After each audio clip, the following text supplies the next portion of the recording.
What's going on, everybody? This your boy QuestX, man. I've had a long ass fucking night. Work, work, work. You know, it's one thing when you get out the office, and then it's another thing when you get out the office and you still got to do work on a laptop. I mean, I had some fun a little bit today. I did a little video earlier today talking about another ducker in boxing, and you know, I took a couple quick minutes. I wanted to see everybody in the YTBC and in the LDBC, and lo and behold, I had come across once again the obsessed YouTuber who cannot get enough of dark meat here in the boxing community. I mean,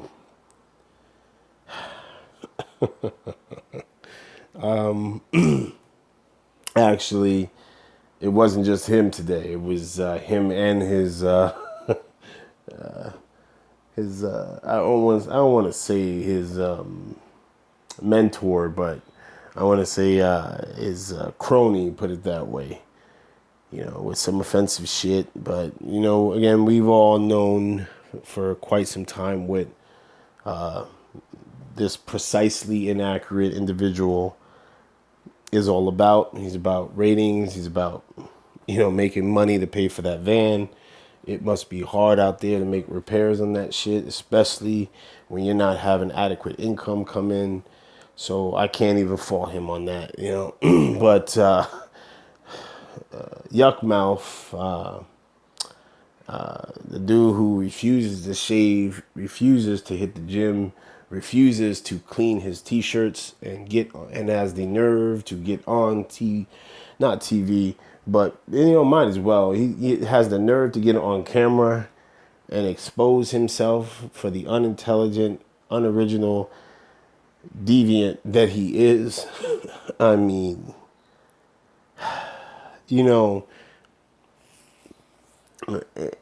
something I noticed a while ago. I mean, shout out to you know, the subscribers that subscribe to me, and shout out to those in the LDBC and then the YTBC who not about the foolishness. But I'm pretty sure it's become painfully obvious that this guy is in desperate need of attention.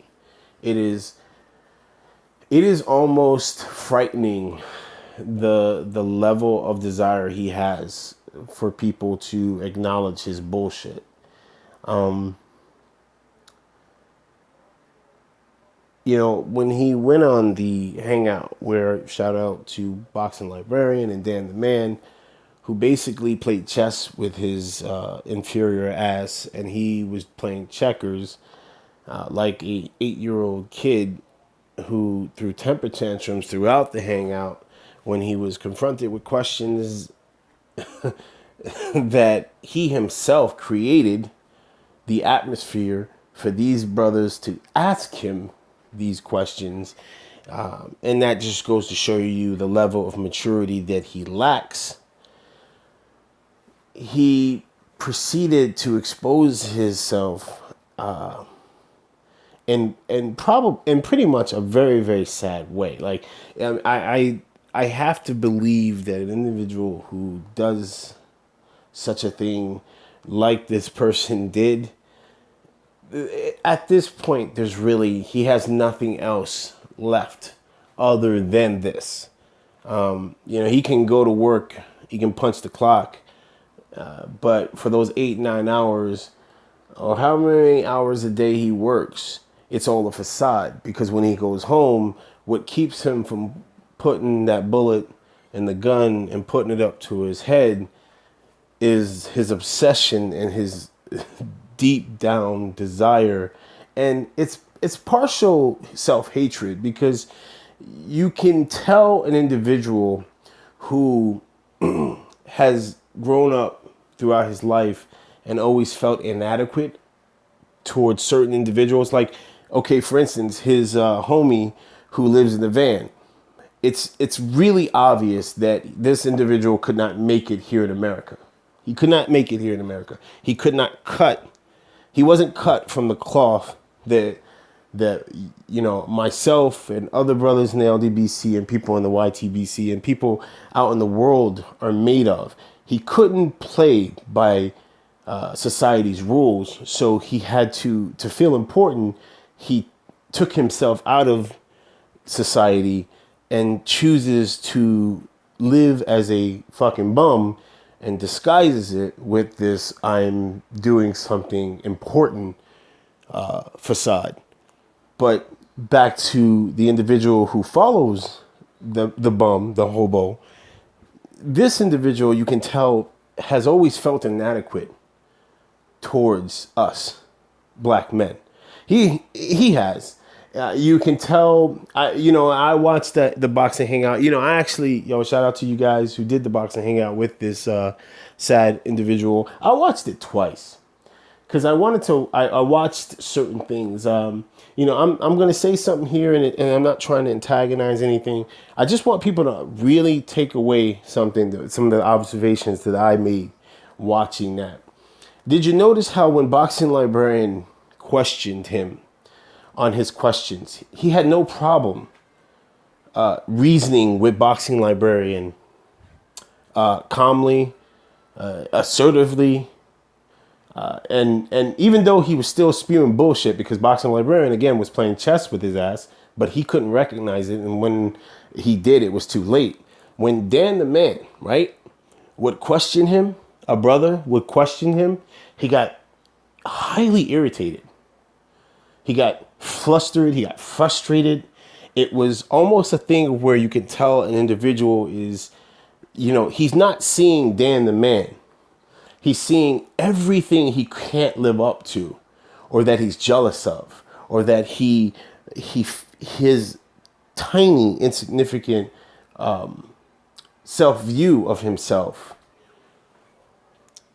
can't comprehend that someone who he's probably, and I'm not gonna sit here because who am I to take a dig at this man's family, but I will sit here and say that the behaviors that this individual shows, he was definitely raised this way. He probably was raised to believe that people that look like us are inferior, but when it comes to the boxing community, we are about unity. Everything that he's probably been taught that we're not about. B, we are intelligent men. Yeah, we clown. Yeah, we joke. But you can tell that for the majority of us here who are talking boxing, we are very astute individuals. And he knows that. He sees that. Why do you think, I'm just going to throw this one out here, right? I'm going to quickly come back to this. But why do you think they can only focus, right? Him and his homeboy, the homeless dude, can only focus on intellect. They like to throw that out there. What their intellect, they value what their intellect brings to discussing boxing. See, intelligence is the oldest and quite frankly weakest, I want to say, weapon that racist individuals try to use against people of color, because it's something that's traditionally passed on to them that people of color are traditionally inferior to them. So when they encounter people who can actually speak, who can actually have conversation, and they are of color, a couple of things go on within their minds. It's frustration. It's a sense of they don't understand why am I not, and this is the mind of a racist. They're saying, why am I not able to trip up this inferior being? Why am I not able to break its spirit? I was always taught from childhood that white is right, and where I come from is far superior than where they come from. Just taking a step back a little further. If you guys remember the homeless one, he basically did a video talking about how he was commenting about our abs and our physical physique. Like, do you guys not see where a lot of this is? It's an inferiority complex that they they have, and they don't know how to. And I'm not talking about everybody who is not of color. I'm talking about these particular individuals who are trying to spearhead this narrative that we, people of color, are racist and are spearing an agenda, when in fact, it's them who are trying to spearhead an agenda, but the agenda is hiding an inferiority complex that's really easy to see. You know, you go to the individual who went to the hangout, right, with Boxing Librarian and Dan the Man. By now, we all know who he is. We've given him many names: the YouTube police officer, and the obsessed black stalker. At least that's what I call him. He basically stalks everybody who is black, and let's just be real. He stalks everybody who's black, and then anybody who is non-black who does not agree with his principles doesn't know anything and is quite inferior to him, when in actuality, man, that boxing hangout, I keep going back to that again. It was just absolutely sad. I think anybody who would have known him outside of this, if they had watched that video, would have said, dude, I had no idea you had these many issues.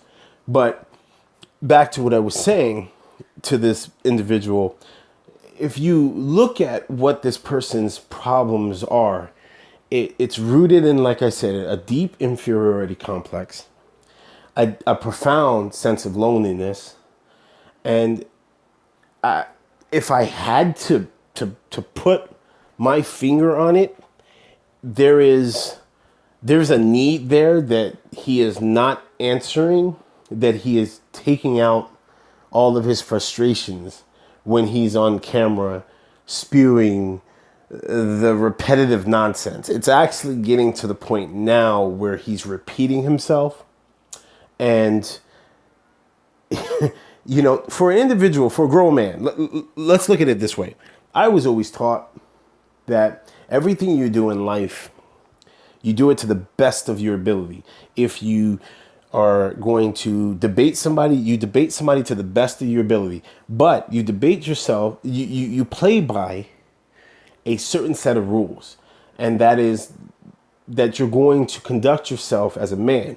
Now, part of being a man when you are doing the best that you can is acknowledging your weaknesses, but you respect the person that you're coming to the table and having this debate with. Because at the end of the day, after the debate, both individuals should learn something about you. They should learn something about me. I should learn something about them.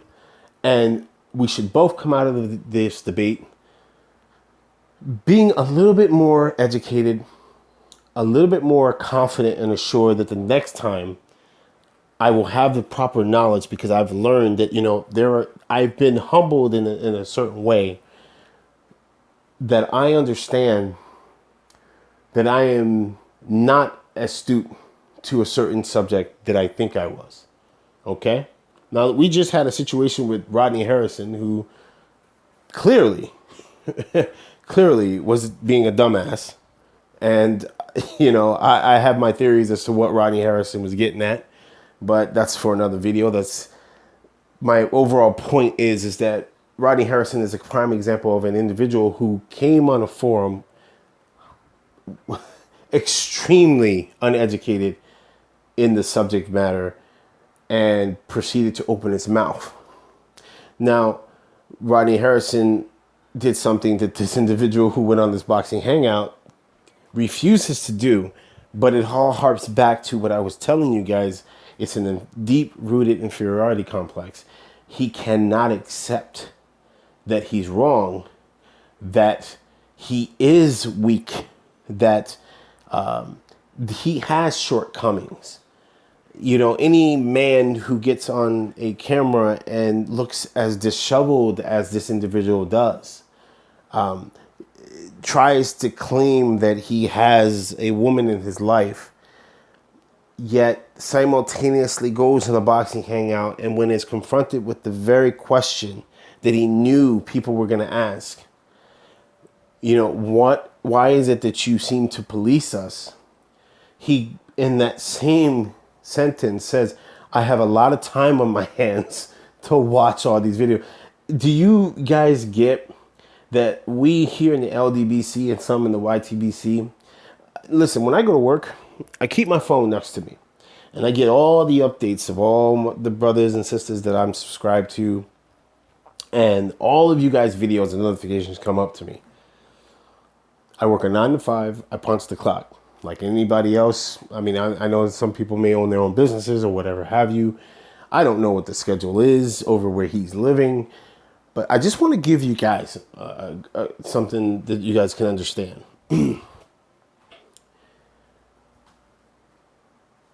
Throughout the course of a 9-hour day, if I never touch my phone, and I can touch my phone and access other apps throughout the course of the day, dealing with clients and whatever have you, I will have, at the end of the day, with the amount of people that I'm subscribed to and that I listen to their videos, can get upwards of up to 30 alerts, okay? And they're all the videos of the people that I love and I support here in the LDBC, and I want to listen to their thoughts.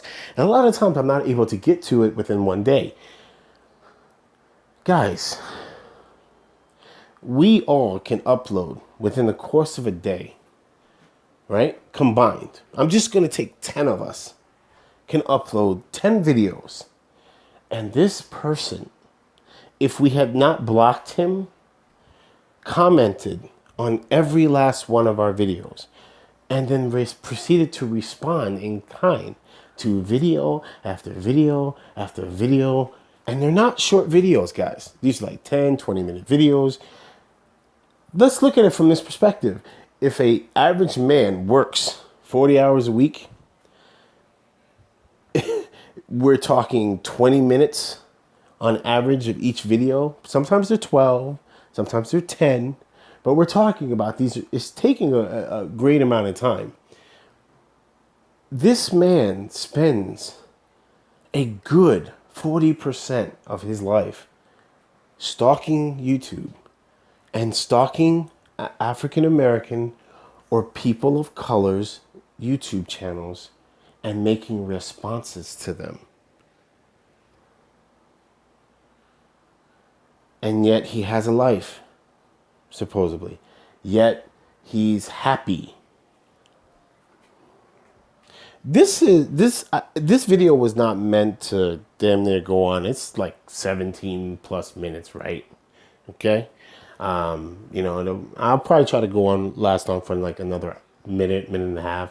I just wanted to sit there and say, this video was not intended to be this long, but what I did want people to understand, and it's for some of the brothers who I see doing response videos to him, I want you guys to understand, listen, I clown the dude, and it's because, hey, I'm a clown, number one-on-one. I've been open about that, and I admit that.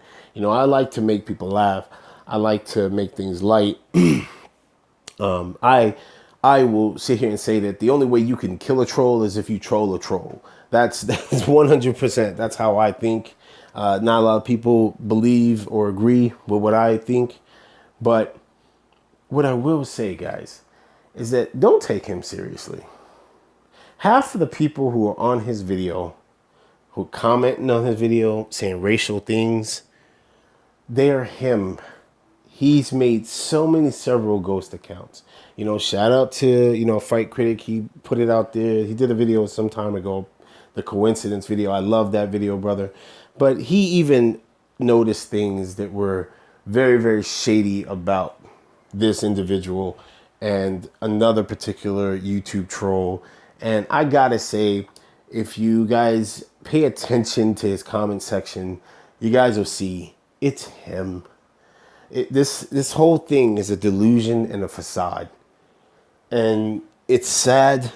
And, I'll probably clown the dude later on down the road again because it is comedy. And yes, I know I'm going to burn in hell for this shit. You're not supposed to mess with mentally handicapped individuals. But for me, I know Quest X, I am a fucked up person.